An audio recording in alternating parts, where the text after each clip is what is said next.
তাহলে দীপ্তাশ্ববাবু এদিক থেকে শুরু করছেন, যারা মনে করছেন ইন্ডি যুক্তরাষ্ট্রের এই জোট, তারা বলছেন যেটা জোটবদ্ধ হয়ে কাজ করছে এবং এটা দেশের সার্বভৌমত্বের বিপদ, দেশের বিপদ। দীপ্তাশ্ববাবু আপনার সময় শুরু হচ্ছে, বলুন। না দেখুন, একটা খুব পরিষ্কার বিষয় যে একটা রাজনীতিতে একটা কথা চালু আছে, শত্রুর শত্রু আমার বন্ধু।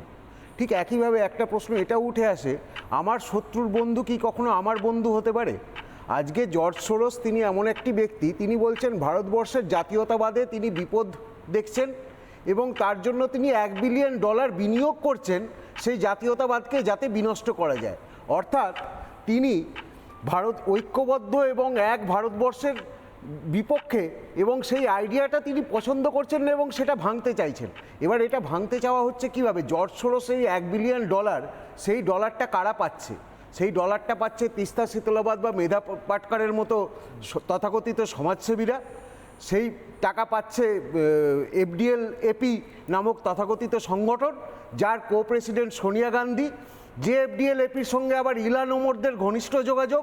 এবং সেই এফডিএল এপি বলছে কাশ্মীরের ভারতভুক্তি এই দক্ষিণ এশিয়ায় অশান্তির মূল কারণ, উত্তর পূর্ব ভারতের ভারতভুক্তি দক্ষিণ এশিয়ায় অশান্তির মূল কারণ। তাহলে বোধহয় যোগসূত্রগুলো খুব না চাইলেও খুব চোখের সামনে পরিষ্কার হয়ে চলে আসে। এবার আমরা দেখতে পাই এই কী অবস্থা হয়। দুটো উদাহরণ নিন। গুজরাটে মেধা পাটেকর তিনি নর্মদা বাঁচাও আন্দোলনের নামে যেটা করছিলেন এবং সেটা যে বন্ধ হওয়ার পরে তারপরে আজকে আমরা দেখতে পাচ্ছি গুজরাট কোথায় আছে। এবং এই একই মেধা পাটেকররা নন্দীগ্রামে এসে কৃষক বাঁচাও কৃষি বাঁচাও আন্দোলনের নামে কি করে গেছিলেন এবং তারপরে আমরা আজকে দেখতে পাচ্ছি আজকে পশ্চিমবঙ্গ কোথায় আছে। এই হচ্ছে পরিস্থিতি, এইটাই হচ্ছে ডিপ স্টেট। ডিপ স্টেট এর টাকা কিভাবে আসে এবং কোথায় যায় এটা কংগ্রেস তৃণমূল এরা বলতে পারবে না। কারণ বলতে গেলে এদের বলতে হবে কেন বাটলা হাউস এনকাউন্টারের পরে এদেরকে বাটলা হাউসের জঙ্গিদের পক্ষে দাঁড়াতে হয়। এদের বলতে হবে কেন এদের উমর খালিদ কানাইয়া কুমাররা ভারত তেলের টুকরে হোঙ্গে ইনশাআল্লাহ ইনশাআল্লাহ এই স্লোগানের পক্ষে দাঁড়াতে হয়। এরা এগুলো বলতে পারবে না, কারণ তাহলেই ওই টাকার হিসেব বেরোবে। আপনি যদি পরপর দেখেন 2018-র স্টারলাইন আন্দোলন, 2020-র দিল্লি দাঙ্গা, 2021-এর তথাকথিত কৃষক আন্দোলন, প্রত্যেকটাই দেখুন একটা যোগসূত্রে বাঁধা এবং এই দলগুলোই বরাবর সাপোর্ট করেছে।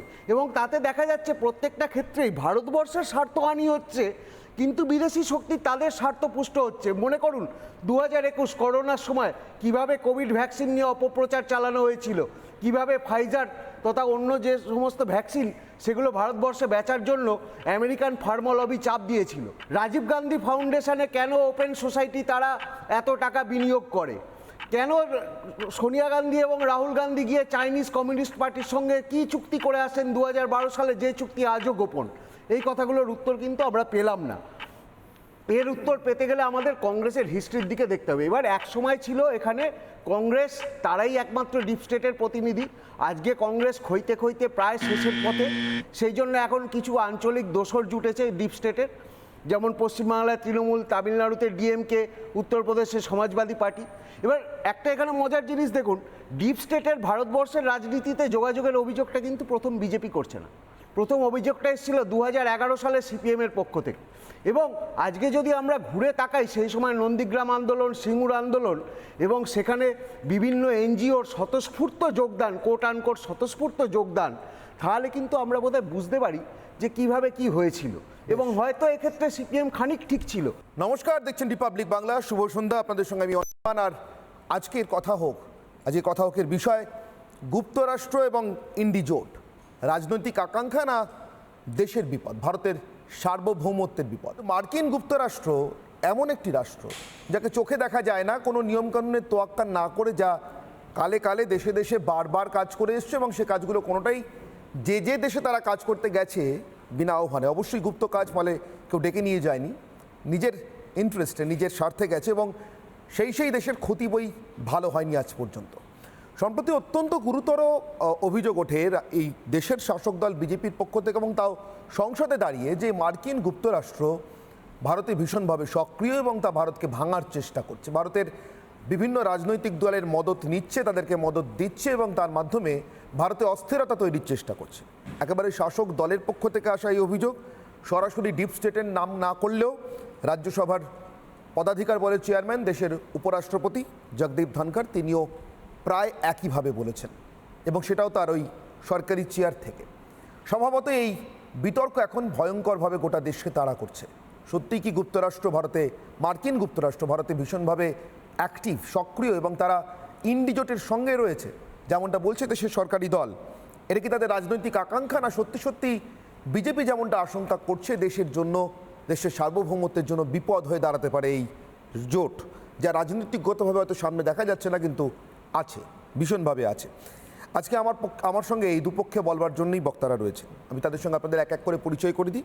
প্রথমে যারা মনে করছেন ইন্ডি যুক্তরাষ্ট্র জোট বলে যেটাকে আসলে দাগিয়ে দেওয়া হচ্ছে, যা নিয়ে এত বিতর্ক তৈরি করা হচ্ছে, সেটা কিছুই না, একটা রাজনৈতিক আকাঙ্ক্ষা মাত্র। আমার বাঁদিকে রয়েছেন চন্দন চট্টোপাধ্যায়, সিপিআইএম নেতা। আমার সঙ্গে রয়েছেন অনির্বাণ বন্দ্যোপাধ্যায়, আইনজীবী, এবং অনির্বাণ তৃণমূলকে সমর্থনও করেন। আমার সঙ্গে রয়েছেন কংগ্রেসের তরফ থেকে চন্দন ঘোষ চৌধুরী, কংগ্রেস মুখপাত্র।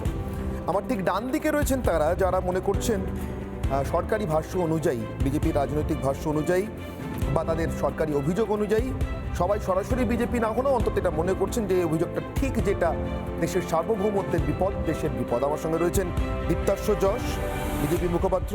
আমার সঙ্গে রয়েছেন গবেষক জিষ্ণু বসু এবং প্রাক্তন রাজ্যপাল তথাগত রায়।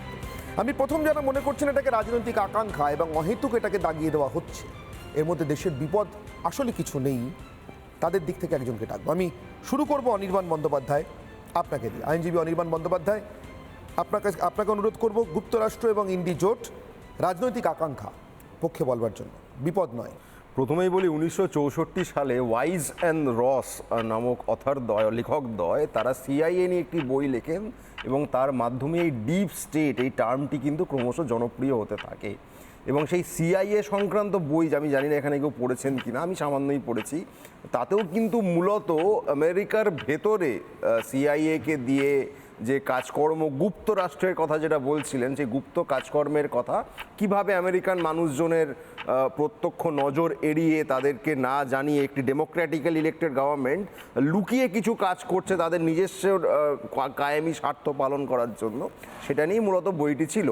এছাড়াও সিআইএ বিভিন্ন সময়ে অন্য রাষ্ট্রে, সেটা লাতিন আমেরিকা হতে পারে, সেটা আফ্রিকার কিছু দেশ হতে পারে, এবং মিডল ইস্ট তো বটেই, সেখানে কিভাবে তারা গোপনে নানা রকম অপারেশন চালিয়েছে আমেরিকার স্বার্থে, বা আমেরিকার কিছু ধনকুবেরের স্বার্থে বলা ভালো, আমেরিকার সাধারণ মানুষের স্বার্থের সঙ্গে কোনো সম্পর্ক নেই, সেটা নিয়ে নানাবিধ বই, ডকুমেন্টারি ইত্যাদি রয়েছে।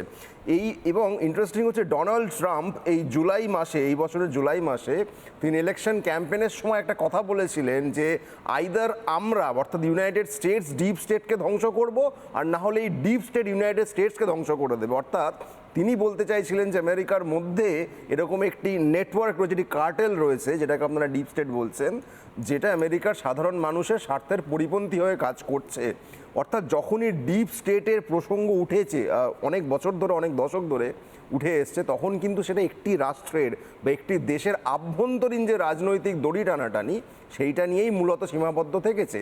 আমরা এই প্রথম শুনতে পাচ্ছি যে ইউনাইটেড স্টেটসের ডিপ স্টেট তারা নাকি ভারতবর্ষকে অস্থির করার জন্য কাজ করছেন, তার মাধ্যম জর্জ সরস, তার ওসিসিআরপি ইত্যাদি ইত্যাদি নানা কিছু আমরা জানতে পারছি। ডোনাল্ড ট্রাম্প কাশ প্যাটেল তাকে অ্যাপয়েন্ট করতে চলেছেন, যিনি একজন ভারতীয় বংশোদ্ভূত, যে নাকি এই ডিপ স্টেটের বিষয়টা কি খতিয়ে দেখবে।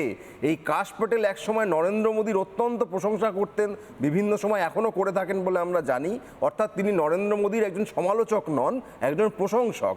সেই কাশ প্যাটেলকে অ্যাপয়েন্ট করা, ডোনাল্ড ট্রাম্পের ডিপ স্টেট সম্পর্কে মন্তব্য, এবং কিছুদিন পরেই ভারতের সংসদে দাঁড়িয়ে বিজেপি সরকারের তরফ থেকে এই ডিপ স্টেটের প্রসঙ্গ উত্থাপন করা, কোথাও কিন্তু একটা যোগসূত্রে আমরা দেখতে পাচ্ছি বাধা পড়ছে। ডোনাল্ড ট্রাম্প, কাশ প্যাটেল, নরেন্দ্র মোদী এবং ডিপ স্টেটের এই যে ন্যারেটিভ, এইটা বোধহয় পাল্টা কোনো ডিপ স্টেটের ইঙ্গিত দিচ্ছে, যারা চায় দেশে দেশে এই ট্রাম্প বা নরেন্দ্র মোদী বা এরদোয়ানের মতো কিছু ডিকটেটরশিপ চালু করতে, যারা চায় না গণতান্ত্রিকভাবে একটি দেশ চলুক, যেখানে নির্বাচনটা সত্যি সত্যি মানুষ করবেন, কোনো এক দেশ এক পার্টি এক ভোট টাইপের কিছু যে ফার্স, যেটা আগামী দিনে বিজেপি চাইছে, এই ধরনের কিছু হবে না। তারাই কোথাও পেগাসাসকে ব্যবহার করে বিরোধীদের ওপর নজর রাখতেন কিনা, সেটাই একটা deep state within a state, অর্থাৎ ইন্ডিয়ান স্টেটের ভেতরে স্টেট, তারা পেগাসাস ব্যবহার করেন কিনা ইসরায়েলকে সঙ্গে নিয়ে, সেই প্রশ্নটা তোলার প্রয়োজন আছে। অর্থাৎ ভারতবর্ষকে অস্থির করার কাজ ইন্ডিয়া জোট নয়, বিজেপি লেড এনডিএ জোট করছে। বেশ, নানা ধরনের কন্টেন্ট দেখার জন্য লাইক করুন, শেয়ার করুন আমাদের ফেসবুক পেজ, সাবস্ক্রাইব করুন আমাদের ইউটিউব চ্যানেল। পাশাপাশি অন্যান্য ব্রেকিং নিউজের জন্য অবশ্যই চোখ রাখুন রিপাবলিক বাংলায়।